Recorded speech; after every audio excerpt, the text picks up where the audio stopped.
in the mountains. Next door to the potter's house was his workshop, where many different pieces of pottery were made from wet clay. He gently molded and shaped each piece as it went round and round upon the pottery wheel.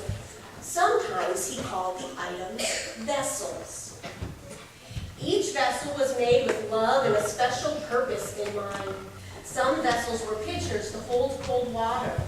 Others became bowls to serve hot soup. One day, the potter began making a little pot. He took special care to make it just the right size. And with his hands, he formed it into the exact shape that he desired. When he finished, he sat back and admired his creation, for he was very pleased. As the potter set the little pot inside the kiln to bake, he said, "Little pot, I have a very special plan for you." The little pot was excited and anxious to see how the potter would use it. It dreamed of the pot it would soon become. Then, several days later, the potter came into the workshop and put some important papers into Little Pot.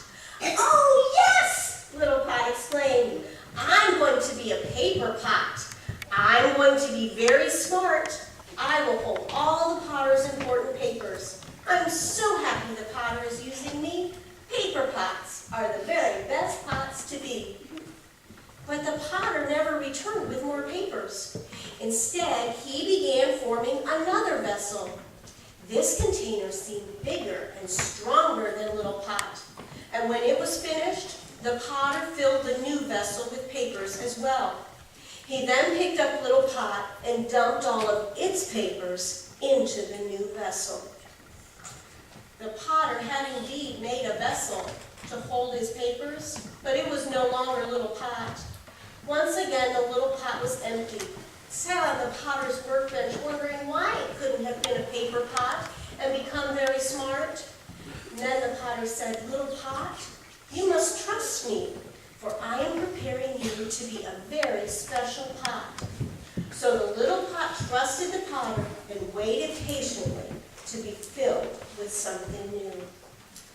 A few days later, the potter began to drop coins into the little pot. "Oh, yes!" Little Pot exclaimed. "I'm going to be a coin pot. I'm going to be very rich and hold all the potter's coins. This must be why the potter stopped giving me his important papers. I'm so happy the potter is using me. Coin pots are the very best pots to be." But the potter never returned with more coins. Instead, he began forming still another vessel. This new container seemed much fancier than Little Pot. It took me a long time to learn this, so I'm hoping you guys can learn it now while you're still young. I kept thinking that as I went through life, it was the things that I would hold that God would give to me that would make me feel full. Because after all, when you put things in a pot, it gets full, right? So I always concentrated on what things I had that God gave me. If I was a teacher, if I could be a businesswoman, if I could be a salesperson, or if I could be smart, or be rich, or be beautiful, and those things that you hold.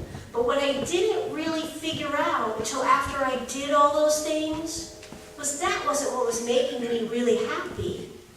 The thing about teaching wasn't the fact that I got to write lesson plans and draw pictures. The thing about teaching that was making me feel really happy was helping boys and girls and bearing fruit. Because the Bible talks about a fruit that we're supposed to bear, and it's not strawberries like Little Pot. You know what kind of fruit we're supposed to bear that the Bible talks about? It's in Galatians. If you know this verse, say it with me.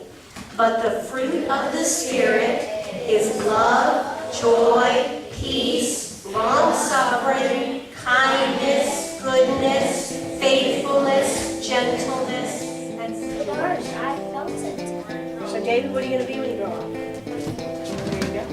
Good job. Mackenzie.